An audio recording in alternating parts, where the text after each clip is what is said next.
बंदी छोड़ सतगुरु रामपाल जी भगवान की जय हो। परमपिता परमेश्वर सारी सृष्टि के रचनहार, कुल मालिक, असंख्य ब्रह्मांडों के रचयिता, जगत गुरु संत शिरोमणि सतगुरु रामपाल जी परमेश्वर जी के चरण कमल में मुझ पवन दास का कोटि कोटि दंडवत प्रणाम। और आप सभी लाइव देख रहे भाई बहनों को सत साहिब। पुण्यात्मा दया परमपिता परमेश्वर जी की एक बार आप सभी भगत भाई बहन लाइव जुड़ जाएं। उसके बाद परमेश्वर की दया से एक छोटा सा संदेश है जो आप सभी को दिया जाएगा। भक्ति बोध देना भगत जी एक बार। तो जैसे आप भाई बहन जुड़ते एक बार वीडियो को शेयर कर दें ताकि सभी तक मैसेज पहुंच जाए। और जब तक हमारे भाई बहन जुड़ते हैं तब तक हम परमेश्वर का मंगलाचरण कर लेते हैं।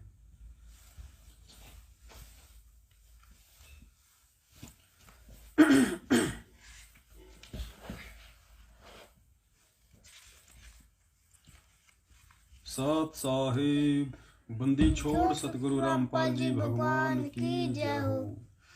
गरीब नमो नमो सतगुरु सतु नमस्कार गुरु की नहीं। सुर नर मुनि जन साधुआ संत सर्वसदी में। सतगुरु साहिब संत सब दंडोतम प्रणाम। आगे पीछे मध्य हुए तिन्तु जा कुर्बान।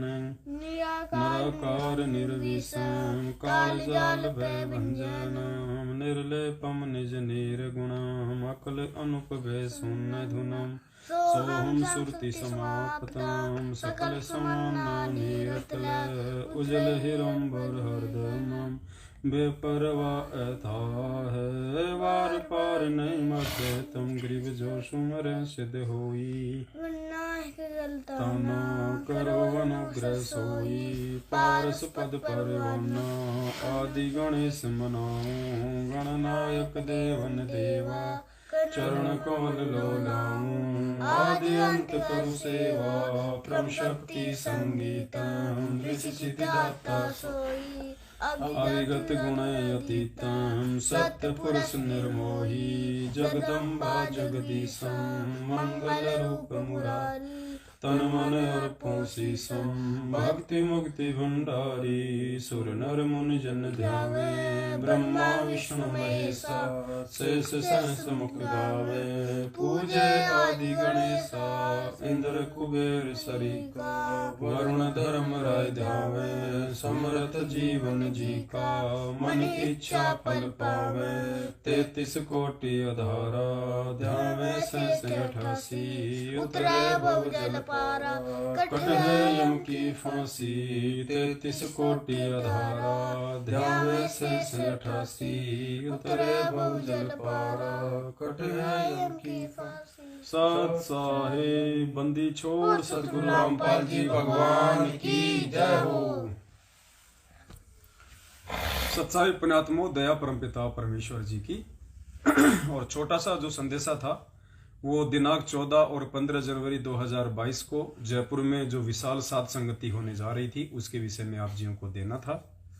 तो सूचना ये है, आप सभी को भी वैसे अच्छे से पता होगा कि 1 जनवरी 2022 से प्रशासन ने पूरे देश में कोरोना के नए वेरिएंट ओमिक्रॉन को लेके जो सख्ताई की हुई है, उस आधार से धार्मिक स्थानों पे 100 या 50 व्यक्तियों से ज्यादा के इकट्ठा होने की अनुमति नहीं है, और वो भी वैक्सीनेशन के साथ में।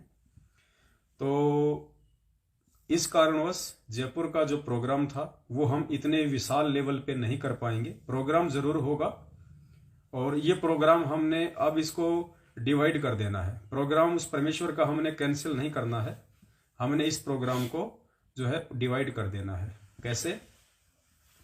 आप जहां जहां से भी भगत भाई बहन आने वाले थे देश विदेश से, अब आप सभी भाई बहन अपने अपने क्षेत्र में, आप जिस भी जिले से हैं, आप जिस भी स्टेट से हैं, आप जिस भी तहसील से हैं, आप अपने आसपास के भगत भाई बहनों से संपर्क साधिए जो भी आपके संपर्क में हैं। और किसी एक भगत का जो घर है वो आप जी प्यार प्रेम से डिसाइड कर लीजिए, आप उसको चुन लीजिए।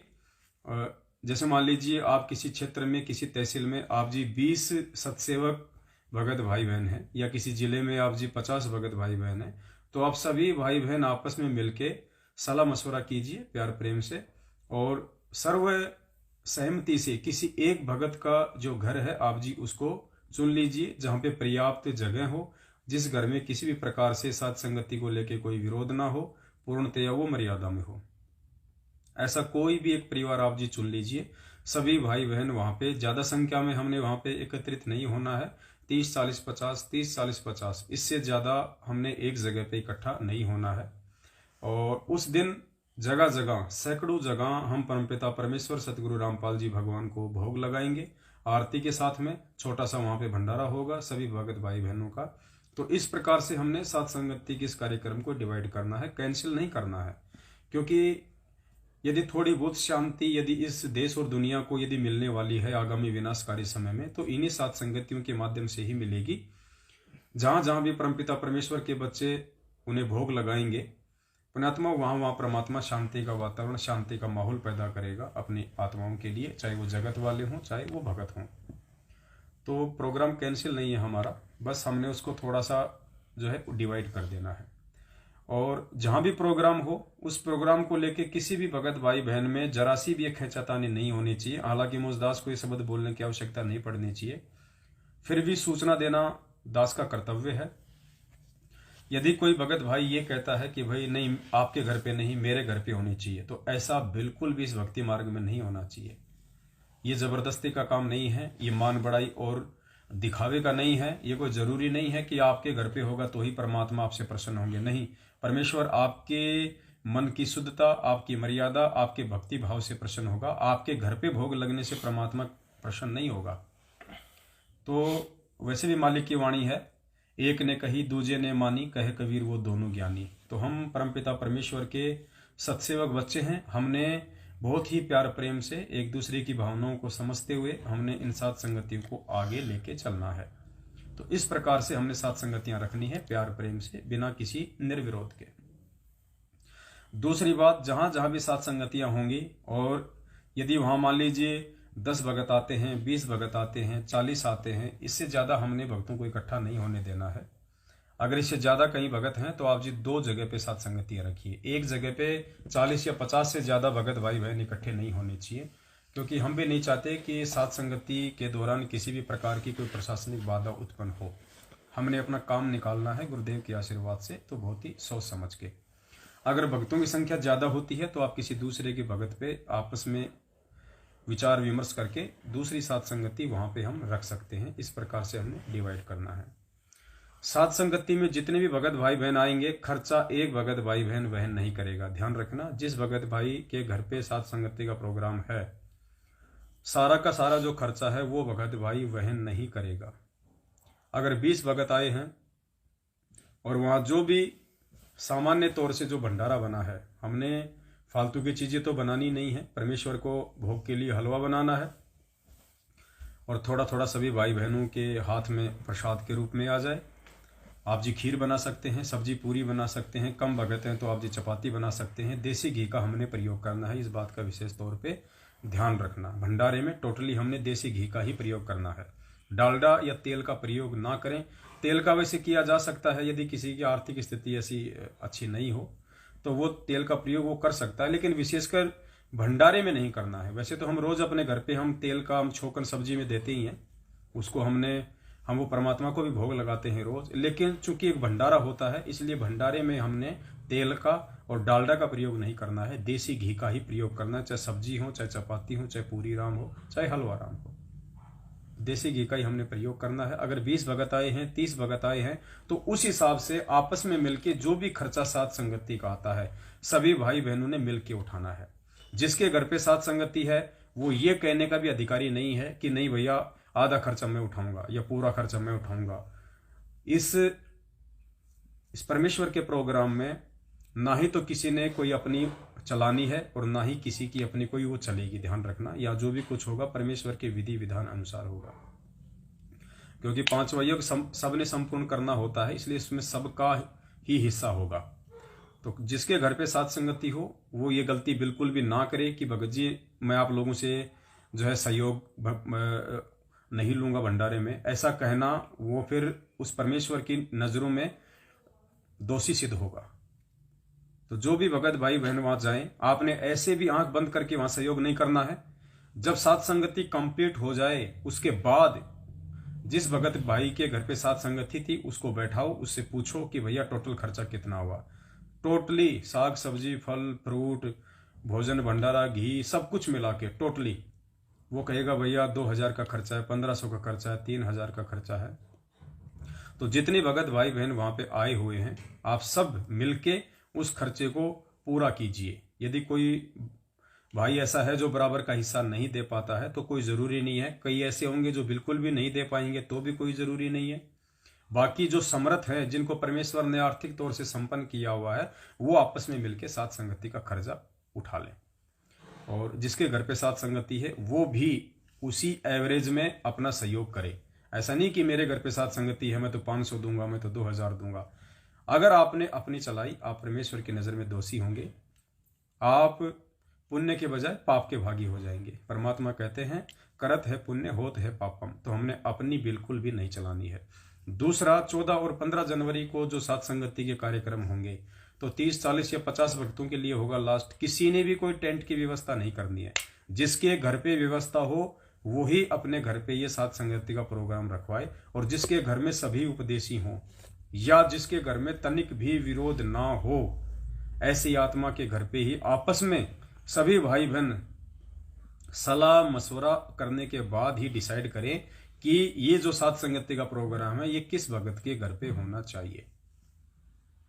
तो टेंट वगैरह की बिल्कुल भी व्यवस्था नहीं करनी है, क्योंकि 40-50 भगत आराम से एक हॉल में या 2 कमरों में या वैसे भी जिसका अपना मकान होता है तो उसकी छत पे या जैसे जहां भी परमात्मा दया करें वो हो सकता है। सात संगति का जो कार्यक्रम है विशेषकर 14 और 15 जो जनवरी का है, आप जी कोशिश करना कि आपने ये दिन में करना है। बस परमेश्वर को भोग लगा, हमने सबने भंडारा लिया, परमात्मा का सत्संग सुना, सभी भक्तों से मेल मिलाप हुआ, शाम को आप अपने घर पे वापस चले जाओ। क्योंकि रात को सरकार ने नाइट कर्फ्यू लगाया हुआ है तो फालतू में अगर कोई शिकायत करेगा तो दिक्कत होगी। तो आप जी कोशिश कीजिए। मकर संक्रांति को हमारा जो मिशन है केवल परमपिता परमेश्वर जी को सैकड़ों जगह हजारों जगह मिलके भोग लगाने का होना चाहिए। सात संगति परमात्मा के दया से दास लाइव आ जाएगा, सभी भाई बहन आप जी लाइव शाम को जुड़ सकते हैं, और वैसे भी हम दिन में भी घंटा 2 घंटा आराम से सात संगति बैठ के आपस में कर सकते हैं, इसमें कोई दिक्कत नहीं। तो मकर संक्रांति का जो प्रोग्राम है उसको आप जी चाहे वो 14 तारीख का रखो चाहे आप उसको 15 का रखो, कोई दिक्कत नहीं, लेकिन आप उसको दिन में रखने का प्रयास करो ताकि सारा जो मामला है वो दिन में ही निपट जाए, शाम का कोई काम ही ना बचे। तो इस प्रकार से आप जी ने सात संगति के प्रोग्राम रखने हैं, क्योंकि पुण्यात्माओं देखो इस पूरी पृथ्वी के ऊपर यदि कोई धर्म का काम हो रहा था तो सात संगतियों के माध्यम से हो रहा था। पूर्ण परमेश्वर को हर घर में जगह जगह या सात संगतियों के माध्यम से भोग भंडारे लगाए जा रहे थे। काल भगवान को ये बिल्कुल भी गवारा नहीं होता है कि इस पृथ्वी पे ये धर्म का मार्ग आगे बढ़े, कोई भी आत्मा ये यज्ञ संपूर्ण कर ले। आज से पहले जितने भी बड़े बड़े ऋषि हुए हैं, जितने बड़े बड़े राजा हुए हैं जो अपने अश्वमेध यज्ञ किया करते थे, तो काल को तो वो एक यज्ञ करना भी जो है वो गवारा नहीं होता था, वो उनकी एक यज्ञ भी सफल नहीं होने देता था। और यहां तो एक साथ 5 यज्ञ हो रही हैं, उस यश्वमेघ यज्ञ से भी बड़ी बड़ी पुण्यात्माओं की कुछ छोटी मोटी बातें नहीं है। हम किसी देवी देवता को या किसी धन के देवता को भोग नहीं लगा रहे, हम पूर्ण परमात्मा देवों के देव महादेवों के महादेव जो है इस पूर्ण परमात्मा सारी सृष्टि के रचनहार को हम भोग लगा रहे हैं, इस कबीर परमात्मा को जो कि सतगुरु रामपाल जी भगवान के स्वरूप में आए हुए हैं। हम इस परमेश्वर को भोग लगा रहे हैं और उस परमेश्वर के आदेश अनुसार उनकी भक्ति विधि अनुसार हम 5 यज्ञ पूर्ण करते हैं। ये तो परमेश्वर का जो पंजा है वो आप और हम सभी के शीश पे है, वरना हमारी एक यज्ञ भी सफल नहीं हो सकती, 5 यज्ञ तो बहुत दूर की बात है। और देखो किस प्रकार से काल भगवान अपने ही भगत भाई बहनों में जो मैनेजमेंट वाले हैं उनमें प्रेरणा करके ये 5 यज्ञ भी विफल कराने का पूरा प्रयास करता है। अनेकों जगह ऐसा हो चुका है, आपने अच्छी तरीके से देखा है। तो इसको ये गवारा नहीं होता है बिल्कुल भी कि ये प्राणी 5 यज्ञ एक साथ पूरी कर ले, और वो भी सैकड़ों हजारों की संख्या में लोग अपनी 5 यज्ञ पूरी कर ले और इतनी आसान विधि से।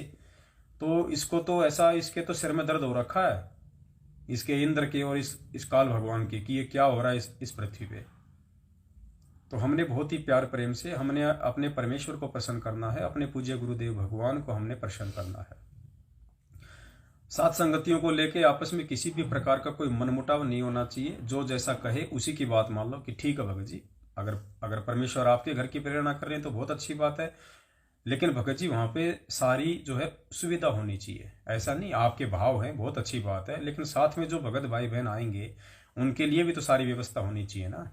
अब आपके घर में साथ संगति रख ली, 2 घंटे बाद आपके मम्मी पापा जो है उनका पारा गर्म हो गया, कहेंगे काहे की साथ संगति, क्या हो रही है, निकलो यहां से, तो उल्टे आप भगवान के दोषी बन जाओगे।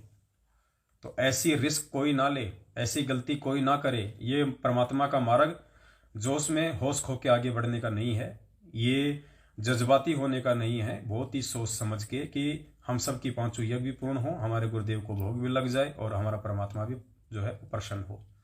तो इस प्रकार से हमने ये यज्ञ करनी है। जयपुर में भी अगर मालिक की दया रही तो होगा वहां पे, लेकिन बाहर के भक्तों ने बिल्कुल नहीं आना है। जिन जिन भक्तों को जयपुर में जो कजोड़ भगत जी के वहां होगा, जिन जिन भक्तों को फोन किया जाए केवल वही भगत आए। जिन भक्तों को फोन ना किया जाए या जिन भक्तों को वहां की साथ संगति में ना बुलाया जाए वो भगत बिल्कुल भी आने का प्रयास ना करें। आप जी अपने अपने क्षेत्र में करें। जयपुर में भी मुश्किल से 30 या 40 से ज्यादा भक्तों को नहीं बुलाया जाएगा और ना ही कोई मैसेज डाला जाएगा, ना ही किसी ने बिना सूचना के वहां पे आना है। ठीक इसी प्रकार चाहे बिहार हो, बिहार के वैशाली जिले में अपने जो डॉक्टर भगत जी हैं उनके वहां पे होगा, तो बिहार के भगत उनसे संपर्क कर लीजिए, सुरेश जी नाम है शायद। और अपने उत्तराखंड में जो प्रदीप जी हैं, मुरादाबाद में विक्रम जी हैं, मुरैना में अपने दर्शन दास जी हैं, और जितने भी भगत भाई बहन हैं जगह जगह पे, अपने अलवर में है, गुड़गांव में है, हिसार में है, हर जगह परमात्मा रजा बख्शेंगे। जहां आपके आसपास आपके विचारों से मेल खाते हुए 10 भगत भी है जो सत्सेवक हैं, आप उनसे संपर्क कीजिएगा और सभी भगत भाई बहनों को आप व्हाट्सएप पे मैसेज डालिएगा, उनसे संपर्क करके और उनको साथ संगति का न्योता दीजिएगा। और 14 तारीख को जहां एक विशाल साथ संगति होनी थी, अब देखो परमेश्वर ने विशेष रजा बख्शी। जहां परमात्मा को एक जगह भोग लगना था, अब देश विदेश में हजारों जगह भोग लगेगा। तो ठीक है, ये काल भगवान तो जो चाहता है, काल भगवान ने जो सूक्ष्म चाल जो खेली है ये कोरोना के माध्यम से। और देखो पुण्यात्माओं, ये भी एक संयोग देख लीजिए, सबसे ज्यादा सख्ताई राजस्थान सरकार कर रही है। सबसे ज्यादा सख्ताई राजस्थान सरकार कर रही है। क्यों कर रही है? क्योंकि राजस्थान में ये विशाल साथ संगति होनी थी। अभी आज आपका सत्संग सुन रहे होंगे गुरु जी का, तो गुरु जी ने क्या कहा कि जब गरीबदास जी का नाम आता है तो मुझे उनके गांव का नाम बताना पड़ता है। क्यों? क्योंकि काल भगवान ने गरीबदास नाम से बहुत सारे संतों को भेज रखा है, इसलिए वो अलग से एक पहचान बतानी पड़ती है।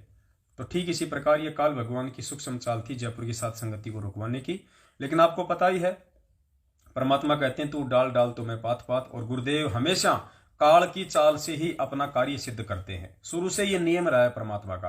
पहला मौका परमात्मा काल को देता है और जब वो अपना काम पूरा कर लेता है तो परमेश्वर उसी की चाल से अपना काम सिद्ध कर लेते हैं, और पहले से कहीं अधिक अच्छा काम होता है परमात्मा का।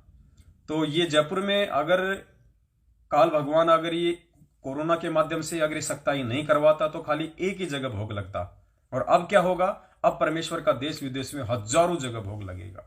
तो कितना बड़ा काम हो गया परमपिता परमेश्वर का। कितनी जगह ज्योत जलेगी, कितनी जगह परमेश्वर को भोग लगेगा, कितनी जगह आत्माओं आपस में मिलेंगी, बैठेंगी, परमेश्वर की चर्चा करेंगी। आसपास का क्षेत्र भी जो है वो परमात्मा भक्तिमय बना देते हैं। आने वाले समय में उन आत्माओं की भी परमात्मा रक्षा करता है जिस जिस भूमि पे इस परमेश्वर की साथ संगतियां होंगी, जिस जिस भूमि पे इस परमेश्वर को भोग लगेगा।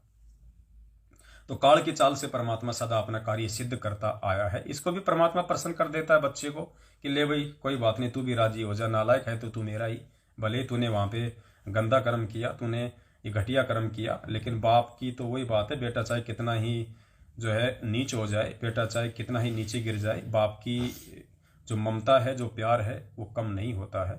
वो एक बात अलग है कि फिर वो परमात्मा उसके ऊपर ध्यान देना छोड़ देता है, और जो अच्छे बच्चे होते हैं फिर परमात्मा उनकी तरफ ध्यान देता है। और ये तो एक छोटी सी सूचना थी, और उम्मीद करता हूं आप जी परमपिता परमेश्वर सदगुरु रामपाल जी भगवान को साथ संगतियां रखने को लेके और व्यवस्थाओं को लेके किसी भी प्रकार की गलती का मौका नहीं देंगे, ये दास उम्मीद करता है। और हम सब की ये जिम्मेदारी भी बनती है कि इस परमेश्वर के मार्ग को प्यार प्रेम और एकता के साथ हम आगे बढ़ाएं। एक ने कही दूजे ने मानी, कहे कबीर दोनों ज्ञानी। दूसरी सूचना ये थी कि जयपुर में साध संगति जब हुई थी दीपावली के दिन, और वहां पे जो भंडारे का पैसा बचा हुआ था, और जोधपुर में साध संगति हुई थी 4 और 5 दिसंबर को, वहां भी सारा खर्चा निकाल के 18-19 हजार रुपये भंडारे का बचा था। तो हम वो पैसा यहाँ पे जयपुर ले आए थे। उन्होंने हमें दे दिया था कि भगत जी हमारे तो किसी काम का है नहीं, आप ये पैसा ले जाओ। तो जयपुर में 1,70,000 रुपये भंडारे का बचा हुआ था। अब हमारे लिए सबसे बड़ी समस्या ये थी कि आगे साथ संगति होनी नहीं है, तो भंडारे का पैसा तो खपना चाहिए ना, और भंडारे का पैसा मालिक का विधान है कि भंडारे में ही लगना चाहिए। तो परमेश्वर ने बहुत बड़ी रजा बख्शी। राजस्थान के ब्यावर में 1 जनवरी को जो सात संगति थी, बहुत सारी संख्या में परमात्मा के बच्चे वहां आए, बहुत अच्छा प्रोग्राम हुआ, रात को पूरी रात सात संगति चली। और वहां फिर मालिक ने ये प्रेरणा की कि यहाँ जो भी आए हैं मेरे बच्चे, उन सब से केवल 10-10 रुपये लिए जाए, इससे ज्यादा किसी से भी धार्मिक भंडारे में सहयोग का पैसा ना लिया जाए। 10-10 रुपये लेने से उनका भी वो विधान पूरा हो जाएगा कि भाई हम सात संगति में आए तो हमारे हाथ से भले 1 रुपया गया, लेकिन 5वें यज्ञ में हमारा सहयोग हो गया। तो हमने वहां पे अनाउंसमेंट कर दिया था कि भाई यहाँ पे जो भी भगत भाई बहन आए हैं, हालांकि बहुत सारे भगत भाई बहन, कोई 20,000 रुपये लेके आया था, कोई 30 लेके आया था, कोई 10 लेके आया था, कोई 5 लेके आया था। एक माई तो इतनी 500 की गड्डी लेके आई थी। तो हमने सबसे हाथ जोड़ के यही कहा कि भाई देखो, जो भंडारे का पैसा हमारे पास में बचा हुआ है, हमने सबसे पहले उस पैसे को लगाना है, क्योंकि हमारा मकसद सात संगतियों के माध्यम से मैनेजमेंट की तरह संगत को लूटने का नहीं है। हमारा मकसद है हम आत्माओं के 500 यज्ञ पूर्ण हो, हमारी भक्ति सफल हो, हम मर्यादाओं में रहें, हम आने वाले विनाशकारी समय से, ताकि परमात्मा हमारी रक्षा कर सके। तो हालांकि भगत भाई बहनों को बड़ा ही दुख तो हुआ इस बात का कि भाई हम जो लेके आए थे पैसा भंडारे में सहयोग करने के लिए, हमारा पैसा नहीं लग पाया। लेकिन उनको खुशी भी इस बात की हुई कि देखो ये इस परमात्मा के मार्ग में, और ऐसे भी उनके बच्चे हैं, उनके भगत हैं जो माया से दूर होके इस परमेश्वर के विधान पे ही चल रहे हैं। तो ब्यावर की सात संगति में टोटल जो खर्चा आया था 1,36,000 रुपये का आया था। टोटल खर्चा ब्यावर की सात संगति में 1,36,000। 26,000 रुपया ब्यावर की सात संगति में चेतन भगत जी के पास में बचा हुआ था, और 31,400 रुपये नाना करते भी ब्यावर की सात संगति में धार्मिक भंडारे में जो है सहयोग हो गया था। 31,400 प्लस 26,000 कितना हो गया भगत जी? 57,400 रुपया तो वहां ब्यावर में था। उसके अलावा 67,000 तो वहां ब्यावर में हो गया था, क्योंकि 26 बचा हुआ था और 31 वहां पे सहयोग आ गया था। उसके अलावा 1,36,000 में जो पैसा जो भी डला है 80 या 81,000 रुपए, वो सारा का सारा पैसा जयपुर में जो पैसा बचा हुआ था भंडारे का, वो पैसा वहां पे सेम टाइम वहां पे उनके खातों में ट्रांसफर कर दिया गया। यानी 1,70,000 रुपया जो जयपुर में बचा हुआ था, उसमें से 80,000 के आसपास रुपया ब्यावर की सात संगति में आप सभी भाई बहनों का जो सहयोग था भंडारे का, वो वहां पे पहुंचा दिया गया। अब हमारे पास में मेरे कजोड़ जी से बात हुई थी, तो उन्होंने मुझे 85-86,000 रुपये और बताए कि हमारे पास में इतना पैसा अभी भंडारे का शेष है। तो दास कल अपनी जो सुलेखा बहन है, जो हिसार में सात संगति हुई थी, तो कल दास अपने सुलेखा बहन से बात करेगा। वहां जो भी 20-30,000 रुपये का जो भी आया है खर्चा, वो पैसा वहां पे जो है वो भिजवा दिया जाएगा। और उसके बाद में जहां जहां भी कोई सात संगति होगी कोई बड़े लेवल पे, जैसे भी परमात्मा रजा बख्शेंगे, तो सबसे पहले यही पैसा लगाया जाएगा। इसलिए दास निवेदन करता है 14 और 15 जनवरी को जहां जहां भी सात संगति हो, आप जी केवल आपस में मिलकर वहां का जो खर्चा है आप जी वहन करें। फालतू का 1 रुपया भी किसी के पास में नहीं बचना चाहिए। पुण्यात्माओं, अगर आपने ऐसा किया, आपने जल्दबाजी में यदि वहां पे ज्यादा सहयोग किया और वो पैसा अगर वहां के भगत के पास में बच गया, और वो भगत मान लीजिए, क्योंकि गारंटी तो यहाँ किसी की है ही नहीं पुण्यात्माओं, काल का लोक है, जब तक सही चल रहा है इंजन तब तक सही चल रहा है। अगर कल को वो भगत इस परमेश्वर के मार्ग में नहीं रहा, या वैसे भी उसके मन में कोई काल ने प्रेरणा कर दी, यदि वो मर्यादाओं से दूर हो जाता है, तो आपके उस पैसे का दुरुपयोग हो जाएगा। और दुरुपयोग होगा तो फिर उसके दोषी आप होंगे, क्योंकि आपने हमारे बताने के बावजूद उस भगत को वहां पे बैठा के पूरा खर्चा निकाल के केवल उतना ही पैसा नहीं दिया। तो आपने जहां भी आप साथ संगति में जाओ 14 और 15 को, या जहां जहां भी साथ संगति हो, जिस भाई के घर पे साथ संगति हो, जिस बहन के घर पे साथ संगति हो, उनकी भी ये जो है जिम्मेदारी बनती है कि आप सभी भगत भाई बहनों को जब उनके जाने का समय हो, उस समय आप जी पूरा टोटल खर्चा निकाल के रख ले। आप जो भी सामान लावें सबसे पहले आप उसको नोट करते रहें, ताकि लास्ट में आपको सोचना ना पड़े कि क्या लाया था क्या नहीं लाया था। फालतू का खर्चा हमने बिल्कुल भी नहीं करना है। फल फ्रूट आप जी परमात्मा के बच्चों के लिए लेके आओ, केले सेब संतरे जो भी आपने लाने हैं, जितना आप उनकी सेवा कर सको, कोई दिक्कत नहीं है। हलवा बनाओ, खीर राम बनाओ, पूड़ी राम बनाओ, सब्जी राम बनाओ, अच्छा खिलाओ परमेश्वर के बच्चों को, देसी घी का खिलाओ, शानदार भोजन खिलाओ, बढ़िया खिलाओ, छिपके खिलाओ, कोई दिक्कत नहीं। बार बार चाय पिलाओ, केसर पिस्ता वाला दूध पिलाओ। ये परमेश्वर के बच्चे हैं भाई, इनको जितना खिलाओगे। क्या कहा गुरुदेव ने कि भाई एक होती है दूध देने वाली भैंस और एक होती है बिना दूध देने वाली भैंस। तो दूध वाली भैंस को तो विशेष खुराक खिलाई जाती है। तो पुण्यात्माओं, ये परमेश्वर के बच्चे दूध वाली भैंस हैं। इन साधु संतों को, इन ऋषि मुनियों को जितना खिलाया जाएगा, जितना इनका आदर सम्मान किया जाएगा, उतना ही परमेश्वर आप पे जो है प्रसन्न होगा, भंडार भर देगा परमात्मा आने वाले समय में। आप एक भगत को जो भोजन जो करवा रहे हैं अपने घर पे बुला के, पुण्यात्माओं 1000 ब्राह्मणों को भोजन करवाने के बराबर परमेश्वर ने ये लाभ बताया है। तो ये कोई सामान्य बात नहीं है। तो इस प्रकार से हमने ये काम करने हैं बहुत ही प्यार प्रेम से। और अब हमने इस परमात्मा को किसी भी तरह से नाराज नहीं करना है। हर प्रकार से हम चाहेंगे कि हमारे गुरुदेव भगवान खुश रहें हमसे, हमारी बोलचाल से, हमारे व्यवहार से, हमारे चाल चलन से, हमारे देखने की जो है वो दृष्टि से, हमारे उठने बैठने से, हर प्रकार से ये परमात्मा हमसे ये प्रसन्न रहे। तो इस प्रकार से आपने 14 और 15 जनवरी को अपने अपने क्षेत्र में 20, 30, 40, 50 भगत भाई बहनों के साथ में मिलके बैठ के आपने सात संगतियों के प्रोग्राम करने हैं। अपने अपने क्षेत्र में आपके संपर्क में जो भगत है, आप उनको मैसेज भेज के व्हाट्सएप वगैरह पे, फेसबुक पे डालने की कोई आवश्यकता नहीं है। आप केवल व्हाट्सएप के माध्यम से जो आपके संपर्क में है, या जिन को आप जी इनवाइट करना चाहते हैं, आप उनसे संपर्क करके और छोटी मोटी सात संगति 14 या 15 को आप जी जगह जगह रखिए। जगह जगह परमपिता परमेश्वर को आप जी भोग लगाइएगा।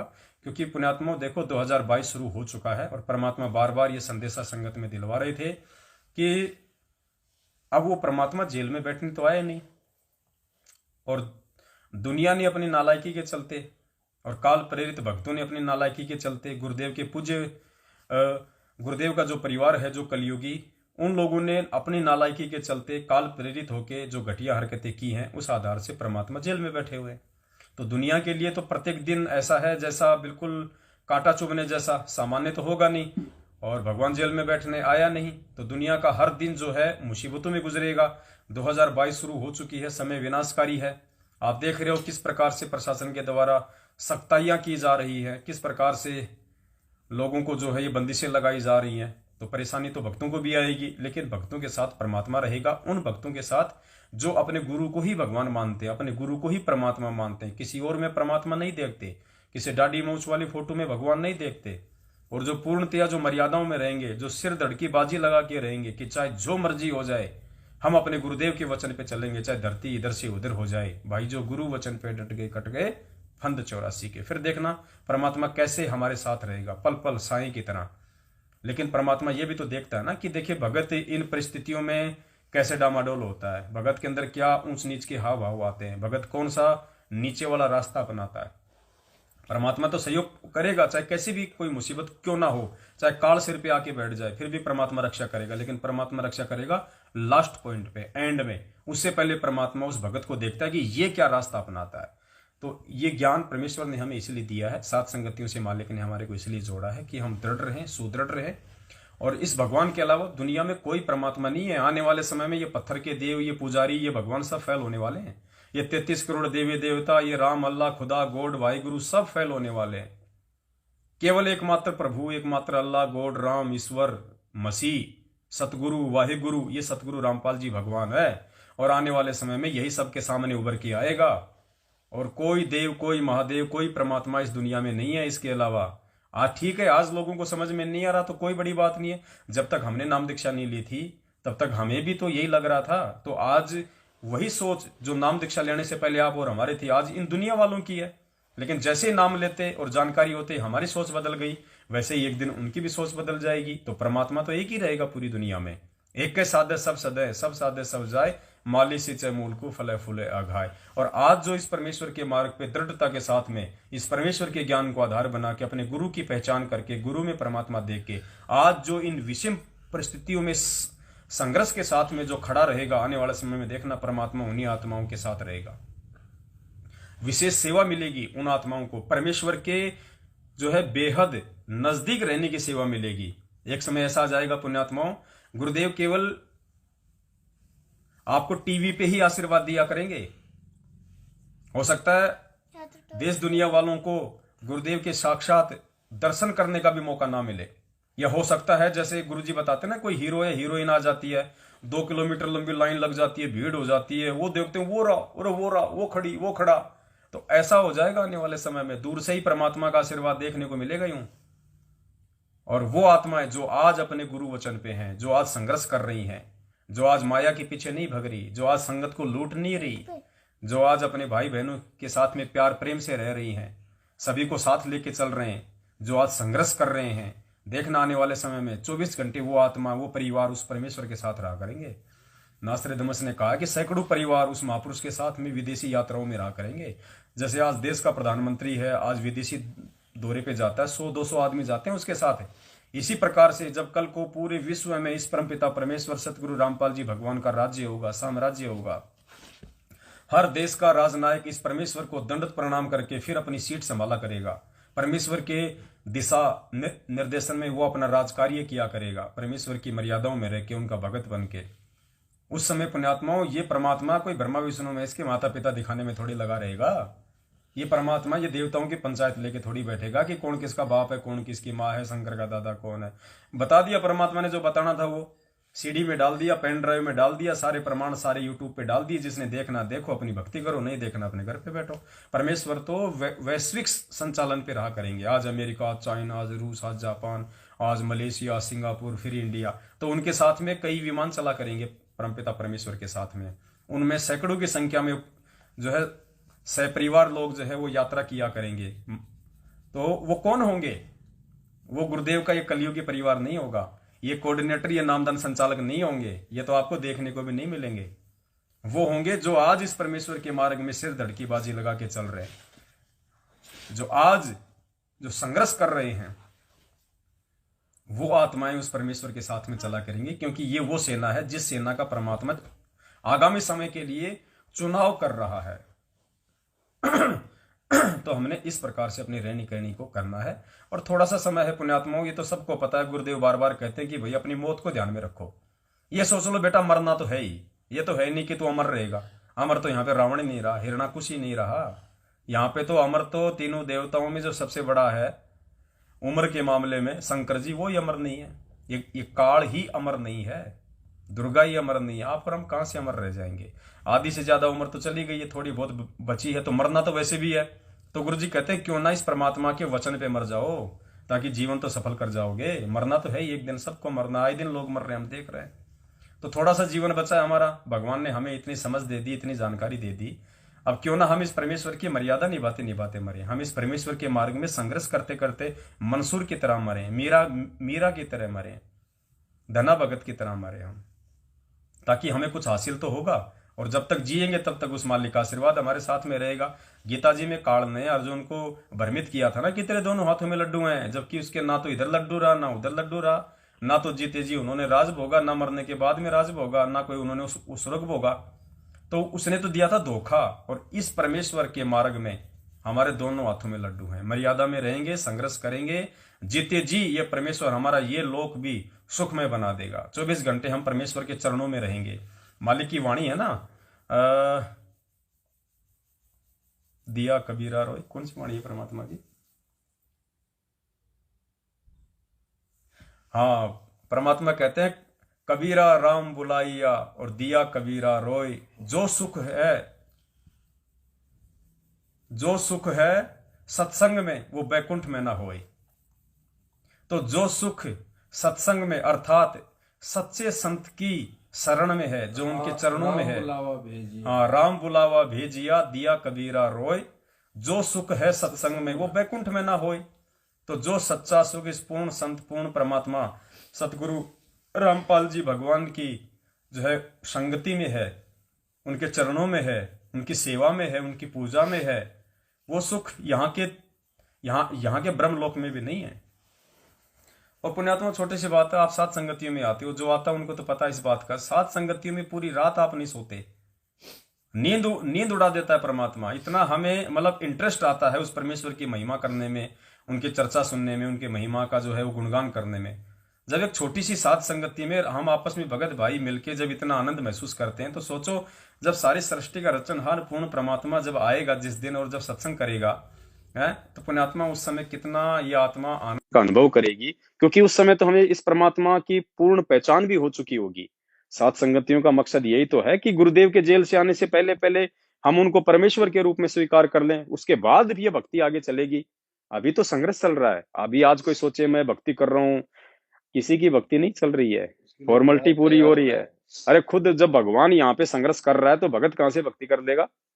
तो पुण्यात्मा अभी तो संघर्ष का दौर है ये, और ये संघर्ष का दौर ये परमात्मा ने इसीलिए शुरू कर रखा है आप और हमारे लिए, भक्तिमय माहौल बनाने के लिए, एक अच्छा वातावरण बनाने के लिए।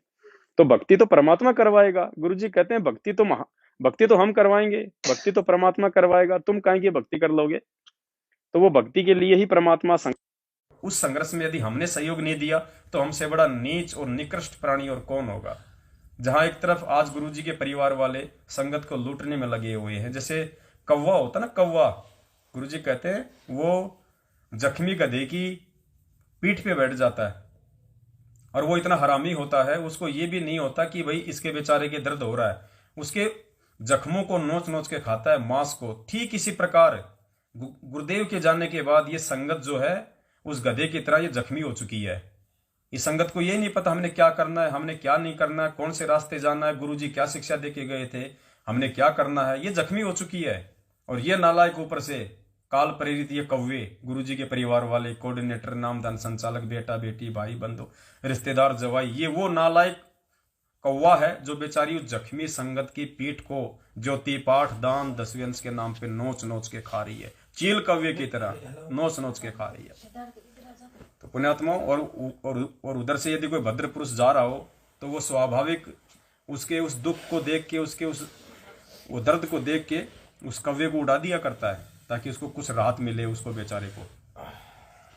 तो ये जो सत्सेवक हैं ये तो उस राह चलते आदमी की तरह हैं, जो बेचारी सत्संग के इस संगत के ऊपर बैठ के ये कव्य जो नोच रहे हैं पिछले 7 साल से ज्योति पाठ और दान के नाम पे गुरुजी के आदेशों की आड़ में। तो पुण्यात्माओं, हम इस पूरी पृथ्वी के सर्वश्रेष्ठ इंसान हैं। हम जान नहीं पा रहे, हम जाग नहीं पा रहे, ये एक बात अलग है। अरे जिसको भगवान मिल गया हो वो भगवान, जिस भगवान की प्राप्ति के लिए चुनक ऋषि जैसों ने अपना शरीर गाड़ दिया तपस्या करके। और गुरुदेव कहते हैं उन महापुरुषों की आंखों की ये पलकें जमीन से टिक जाया करती थी, इतने लंबे समय तक, लाखों लाखों वर्ष तक अपने शरीर की परवाह किए बिना उन्होंने परमात्मा की प्राप्ति के लिए इतने घोर तप किए, लेकिन उनको तो काल ने भी दर्शन नहीं दिए, भगवान तो बहुत दूर की बात है। और आप और हम कुछ भी नहीं कर रहे, सीधे सीधे परमात्मा अपने घर में आके बैठ गया, सीधे सीधे परमात्मा अपने घर में आके बैठ गया पूरा का पूरा। पुण्यात्मा, आप और हमारे सौभाग्य की, आप और हमारे भाग्य की गिनती नहीं की जा सकती। इसलिए परमात्मा कहते हैं कि धन्य है तुम्हारे माता पिता जिनसे तुम्हारा जो है वो जन्म हुआ है, और तुम्हारे शुभ कर्मों की, तुम्हारे भक्ति कर्मों की कोई काउंटिंग नहीं है। तो पुण्यात्मा, इस दुनिया में अगर कोई खुश नसीब इंसान है तो संत रामपाल जी भगवान के वो बच्चे हैं, वो सत्सेवक बच्चे हैं जो आज उनकी प्रत्येक मर्यादाओं पे, उनके वचन पे चल रहे हैं। तो हमने इस गोल्डन चांस को खोना नहीं है, चाहे कुछ भी हो जाए। आने वाले समय में तो बहुत कुछ होगा पुण्यात्माओं, आप और हमारा भी संपर्क टूट जाएगा, सोशल मीडिया के माध्यम से भी आप और हमारा संपर्क टूट जाएगा। क्योंकि अब देखो ना कितनी भयंकर पाबंदियां ये लोग कर रहे हैं। अगर कोई बस में जा रहा है, कोई ट्रेन में जा रहा है, तो उसको सर्टिफिकेट चाहिए, सुई लगी कि नहीं लगी है तो डॉक्टर और पुलिस वाले साथ साथ खड़े रहेंगे, जबरदस्ती लगा रहे हैं। डोर टू डोर ये लोग अभियान शुरू कर देंगे हर प्रकार से, क्योंकि ये काल की साजिश है। जिसको ये लग आएगा, जिसको लग जाएगा ना वो काल का हो जाएगा, जिसको लग जाएगा वो काल का हो जाएगा। देखो, जानबूझ के हमने लगवाना नहीं है, संघर्ष हमने करना है। और ये बात भी नहीं भूलनी है, ये बात भी नहीं भूलनी है। क्यों? क्योंकि हम उस परमेश्वर के बच्चे हैं। भगवान हमारे पीठ पीछे खड़ा है, इस बात को मत भूल जाना कि जबरदस्ती उनकी चलेगी, जैसा सरकार चाहेगी वैसा चलेगा। क्योंकि सरकार के चाहने का मतलब है वर्तमान में काल का चाहना, क्योंकि ये सब कुछ उस काल की प्रेरणा से हो रहा है। चौथा युग है ना, वो जितनी आत्माओं को चाहेगा समेटने का प्रयास करेगा वो। तो सब कुछ ये काल प्रेरणा से हो रहा है। लेकिन ये भी तुम मत भूलना कि हमारे पीठ पीछे समर्थ खड़ा है, भगवान खड़ा है, बाल बाका नहीं होने देगा। और मान लो अगर जबरदस्ती आपके साथ में अगर किसी ने जबरदस्ती भी की, अगर किसी के साथ में आपको पकड़ लिया, आपको नीचे डाल दिया जमीन पर, आपको इंजेक्शन लगा दिया, आपको सुई लगा दी, तो डरने की बात नहीं है, घबराने की बात नहीं है। फिर हमारे साथ परमात्मा है। फिर मीराबाई जहर से नहीं मरी, हमारा इससे बाड़ी बाका नहीं होगा। जबरदस्ती अगर कोई भगत अगर मर्यादा में है, और कौन सा भगत है? सतसेवक भगत है। ये मैनेजमेंट वाला कोई देख रहा हो तो वो ना सोचे कि हमारे को भी जबरदस्ती लगा देंगे तो कुछ नहीं होगा। तुम्हारे को तो पहले ही सब कुछ हो चुका है। जो मर्यादा में नहीं है, जो गुरु को परमात्मा नहीं मानता, उसको चाहे प्यार से लगाओ चाहे जबरदस्ती लगाओ, उस पर तो जो होना है वो होना है। यहाँ बात चल रही है सतसेवकों की, जो पूर्णतया परमात्मा पे आश्रित है, हर स्थिति में, हर घड़ी में। उनको चाहे नीचे पटक के चाहे 20 इंजेक्शन लगा दो, चाहे जहर का इंजेक्शन लगा दो, बाढ़ भी बाका नहीं हो सकता। मीरा इसका उदाहरण है। और यहाँ साक्षात हम परमात्मा की शरण में हैं, ये इतना विश्वास हमें भी होना चाहिए। लेकिन हमने अपने स्वार्थों के लिए नहीं करना। फिर मेरी नौकरी रुक जाएगी, मेरी पेंशन रुक जाएगी, मेरी वो सरकारी सुविधा है मेरी वो रुक जाएगी, मेरे बच्चों की पढ़ाई रुक जाएगी, मेरा वो रुक जाएगा, मैं तो उस कंपनी में काम करता हूँ, मेरी जॉब छूट जाएगी, मेरा आना जाना छूट जाएगा। अगर इन स्वार्थों के वशीभूत होके यदि आपने लगवा लिया तो फिर दिक्कत है, फिर परमात्मा साथ नहीं देगा। तो हमने हर स्थिति में दृढ़ रहना है। भगवान चाहिए हमने। परमात्मा कहते हैं 3 लोक की संपदा। हम रोज जो नित्य नियम एक वाणी पढ़ते हैं ना, सतगुरु दाता है, ऐसी कुछ वाणी है कुछ परमात्मा की, कि शिष्य याचक है और सतगुरु दाता है, और 3 लोक की संपदा परमात्मा ने नाम देके हमारे को दे दी। से ज्यादा और हमें क्या चाहिए पुण्यात्माओं। और देखो जो संघर्ष करेगा तो उसके देखो थोड़ी बहुत तो मुसीबत, थोड़ी बहुत तो जो परेशानियां हैं वो उसको आती है, लेकिन उसके बाद में एक अच्छा जो सुनहरा जो भविष्य है परमात्मा उसी भगत का बनाएगा। क्योंकि परमात्मा कहते हैं ना, गरीब कच्चा हीरा कृच हो नहीं सहे घनमार, ऐसा ये मन हो रहा लेखा लेकर तार। तो हमने हर स्थिति में दृढ़ रहना है।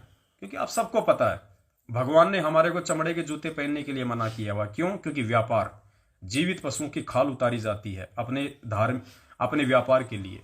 तो परमेश्वर ने क्या कहा? जो मेरा भगत होगा वो चमड़े से बनी कोई वस्तु यूज नहीं करेगा। अपने आत्माओं, ये जो दवाइयां जो बन रही हैं, और विशेषकर इस कोरोना के लिए, क्या है इनमें? ये कोई साग सब्जी से थोड़ी बनती है, ये कोई फल फ्रूट से थोड़ी बन रही है। ये किससे बन रही है? ये उन जानवरों से बनती है, उन जानवरों को मार के बनाई जाती है, उन जानवरों के खून से बनती है जिनके अंदर एंटीबॉडी जो है ज्यादा बनती हैं। जैसे गाय हो गई, बंदर हो गया, सुअर हो गया, या और बहुत सारे जानवर हैं। तो अब काल को पता है ना, ये सूक्ष्म चाल चलेगा। इसको पता है कि वैसे तो ये जो भगत लोग हैं ये वैसे तो मांस खाएंगे नहीं, वैसे तो ये उल्टे काम करेंगे नहीं, वैसे तो ये जीव हत्या करेंगे नहीं, तो क्यों ना अब इसको दूसरी चाल से मारूं। तो उन जीवों का, बेचारों का जो जूस निकाल लिया और इसमें ठोक दिया, और अब ये कह रहे हैं कि हम तुम्हें बचाएंगे, हम तुम्हें बचाएंगे, लगवाओ। ये काल की सूक्ष्म चाल है। ये हमें उन हत्याओं का दोषी बना देगा। कल को काल ये नहीं देखेगा तूने क्यों लगवाया क्यों नहीं, वो कह देगा बेटा देख ये किस लिए बना था, ये किस चीज से बना था, है 21वीं सदी में तेरे को पैदा किया था ना मैंने, है अरे तेरे को तो भगवान ने अक्षर ज्ञान दे दिया था, तेरे को तो बहुत बड़ा नौकरी पे लगा दिया था, तेरे को परमात्मा ने तेरे को पढ़ाया लिखाया, तेरे को ऊपर से मालिक ने तेरे को जाके ये तत्व ज्ञान दे दिया है, और फिर तुझे नहीं पता ये क्या था और क्या नहीं था, और नहीं पता था तो सत्सेवकों ने तुझे जानकारी दे दी। दुनिया भर के लोग इस मुहिम में लगे हुए हैं कि भैया ये कैसे बन रही है, ये कैसे नहीं बन रही है, इसके अंदर क्या क्या शामिल है। उसके बाद भी तूने अपने जीवन रक्षा के लिए लगवा लिया है, वो जानवरों की तो वो बलि चढ़ा दी गई, और तूने अपनी जीवन रक्षा के लिए तूने वो लगवा लिया, फिर वो उल्टा टांग देगा वहां पे, परमात्मा भी सहायता नहीं करेगा। तो चाहे कुछ भी हो जाए, अरे जब हमारा भगवान को देशद्रोही बना दिया, जब हमारे भगवान को जेल में बैठा दिया, तो आप और हमारी तो नालायकों अगर गर्दन भी उड़ा दी जाए अगर ये संघर्ष करते करते तो भी थोड़ा है। लेकिन दूसरी बात ये भूलना नहीं चाहिए, परमात्मा हमारे साथ में है। हर स्थिति में परमात्मा सच्चे और अच्छे भगत की, मर्यादित भगत की रक्षा करेगा, क्योंकि धरती पे परमात्मा है। दुख कष्ट तकलीफ तो आती है थोड़ी बहुत, ये तो सबको आती है। खुद भगवान भी संघर्ष करके दिखा रहा है, जेल में दुख उठा के दिखा रहा है, तो आप और हम कहाँ से बख्शे जाएंगे इस कालबली के लोक में। फिर भी परमात्मा कहते हैं, जो मैं पूत कपूत हूँ बहुर पिता को लाज। बाप खुद मुसीबतों में रह के भी अपने बच्चे की हर संभव जो है रक्षा करता है। तो हमने ये, क्योंकि मालिक कहते हैं, कहे कबीर सुनो भाई साधो मैं तो हूं विश्वास में। परमात्मा विश्वास में है, विश्वास में। और विश्वास उसी भगत के अंदर हो सकता है जो भगत मर्यादा में होगा। अरे 1000 टन माल वही गाड़ी लेके आगे बढ़ सकती है जिसके टायर बिल्कुल टकाटक होंगे, और जिसका टायर ही, वो गाड़ी वो खाली अपना वजन लेके भी आगे नहीं बढ़ सकती। तो टायर का मतलब है मर्यादा। जिसकी मर्यादा खंडित है उसका खुद का अंदर से वो खोखला हो जाएगा। उसका कोई अच्छा काम करने का, कोई अच्छा संदेशा देने का, आगे कोई संघर्ष करने का इस भक्ति मार्ग में उसकी इच्छा ही नहीं करेगी, क्योंकि अंदर से वो टूटा हुआ है। उसको पता है कि मैं मर्यादा में तो हूं नहीं, पता नहीं कब मेरे ऊपर काल का दाव लग जाए। तो अपने टायरों को पंचर मत होने दो हर स्थिति में। और यदि फिर भी ऐसी कोई गलती हो जाती है किसी कारणवश, तो भगवान की भक्ति नहीं छोड़नी। 100 बार उस मालिक के आगे हम जो है अपना वो नाक रगड़ें कि परमात्मा क्षमा करना, आज के बाद परमात्मा दास आपको दोबारा 100 में भी गलती का मौका नहीं देगा। ये विश्वास दिलाओ अपने सतगुरुदेव भगवान को। उसके बाद फिर उसी जोश से, उसी उमंग से इस भक्ति पे लगो, परमात्मा साथ हो जाता है। तो इस प्रकार से हमने हिम्मत नहीं हारनी है, भगवान साथ में है। और देखो, जो जो पुण्यात्माएं आज मर्यादा में हैं और सतगुरु के जो भगत हैं, काल की उनके ऊपर विशेष नजर है। आप सतसेवकों के ऊपर, हम सतसेवकों के ऊपर काल की विशेष नजर है। क्योंकि काल को पता है हम लोग जो है अपॉइंटेड है, उसको पता है कि ये आत्माएं मेरे जाल से बाहर निकलती जा रही है, उसको आभास हो जाता है।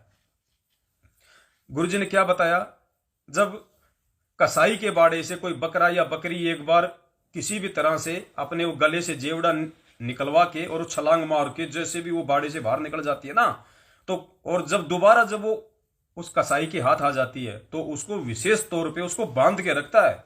या तो सबसे पहले उसकी गर्दन काट देता है कि ये बहुत ज्यादा उछल कूद कर रही है, इसका काम करो पहले।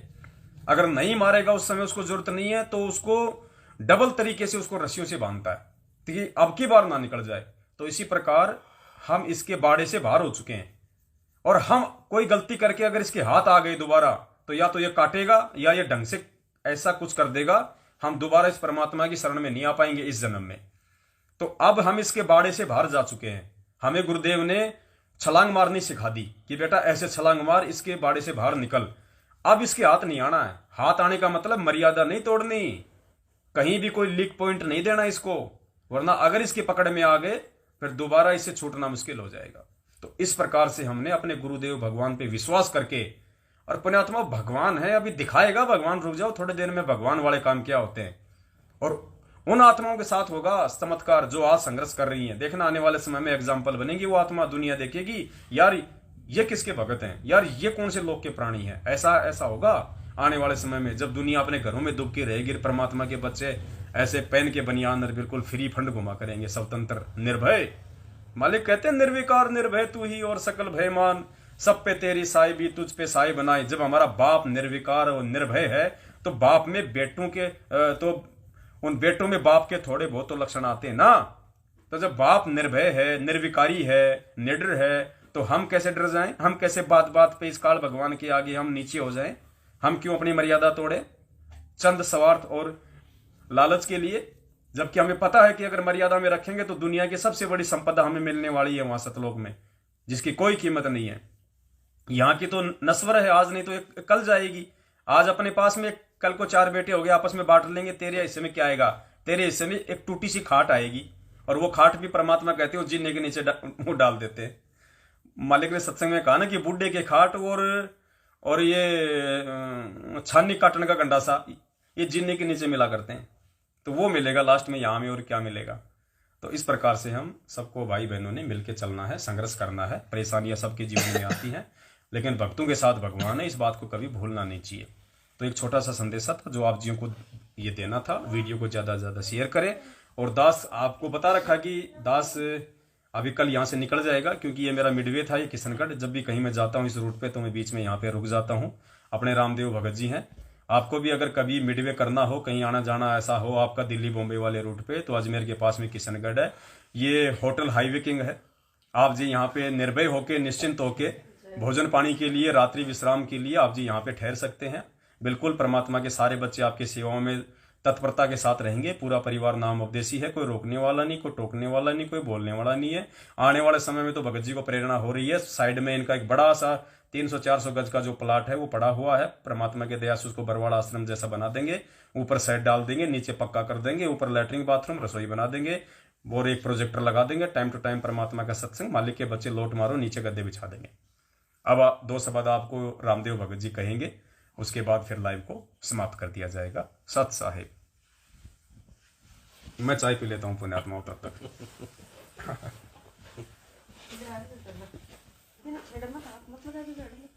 सत साहिब भगत भाइयों, बंदी छोड़ उसमें लगाओ, ये इसमें लगाओ।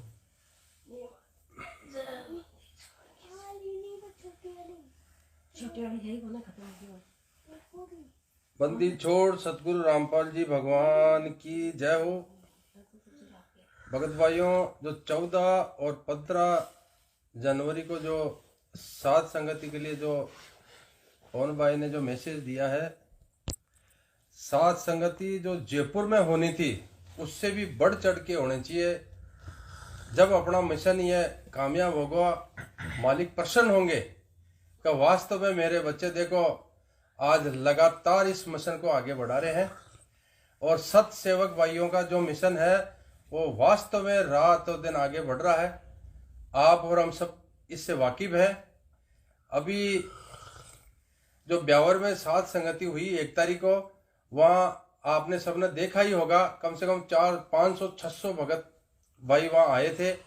रात भर ऐसी साध संगति हुई, उससे भगत भाई छिके ही नहीं। सवेरे भंडारा लेकर के, और कई प्रकार का अच्छा भंडारा, और उस भंडारे में ऐसे गदगद हो गए कि जब भगत भाई हमसे सत्साई बोल के विदा हो रहे थे, उनके आंखों में आंसू थे। भगत भाइयों, ये एक विचार करने की बात है कि ये क्या हो रहा है इस देश दुनिया में। ये साध संगतियां हो के कैसे ये मानव समाज, जो नया मानव समाज जो मालिक की शरण में आ रहा है, वो कैसे गदगद हो रहा है, ये सोचने की बात है अपने ऊपर। तो आप इस साध संगतियों को बहुत तन मन धन से आगे बढ़ाओ, और मालिक आपकी साथ है। आने वाले समय में जो समय में आप जो मेहनत कर रहे हो ना, ये याद करेगी दुनिया। अभी तो आपका पड़ोसी है, रिश्तेदार है, ये सभी आपका विरोध कर रहे हैं, लेकिन आने वाले समय में जो ये विरोध करने वाले हैं, ये सब पैर पीटेंगे या दुनिया छोड़ जाएंगे। तो ये समय आपको याद करेगी। इसलिए आप ऐसे मन में शंकाएं पैदा नहीं करना है कि हम जो साथ संगतियां कर रहे हैं ये हमारी कोई मजबूरी है। मजबूरी नहीं है। मालिक पल पल में आपकी एक एक क्षण क्षण की वहां देख रहा है कि मेरे बच्चे किस प्रकार से लगे हुए हैं। इसलिए जो 14 और 15 जनवरी को जो साथ संगति आप जो करते हो, हाँ, ज्यादा एक जगह ज्यादा अगर संगत हो जाती है, जैसे 70, 80, 90, 100 हो जाते हैं, तो उसको 2 जगह डिवाइड कर लो, 2 भक्तों के घर हो जाओ। लेकिन इसको बढ़ चढ़ के साथ संगति को आगे बढ़ाना है, इस मिशन को। और मैं अजमेर जिले में जो किशनगढ़ तहसील है, नेशनल हाईवे 8 के पास ही दास का रहने की जगह है। तो कोई भी इधर जयपुर की साइड से आवे या अजमेर की साइड से आवे, तो आप नाइट में या दिन में कभी भी आओ, भोजन भंडारा लो, आपके लिए सेवा में हम हाजिर मिलेंगे। नंबर दे। और मोबाइल नंबर, मेरा मोबाइल नंबर है 9928950404 रामदेव दास। अपना मोबाइल नंबर हमेशा साथ रखो। कभी भी आप आते हो तो मेरे को मोबाइल से सूचना दे दो। आप बस से उतरे हो या ट्रेन से उतरे हो, दास आपकी सेवा में आएगा। मैं क्या सेवा कर रहा हूं, मालिक प्रेरणा डाल रहा है। करे करावे साया मन में लहर उठाए, जो मालिक करने वाला है। मेरी क्या औकात है। अपन 2 कोटि के जीव हैं, अपनी ये सोचते हैं मैं यह कर रहा हूं, मैं, ये अपनी भूल है। ये गलती से भी ऐसे शब्द उच्चारण नहीं करना चाहिए, क्योंकि सब मालिक करता है। मालिक के बगैर पत्ता भी नहीं हिलता। कभी तो पत्ता भी नहीं हिलता, कभी जड़ें उखाड़ देता है। ये सब मालिक के खेल है।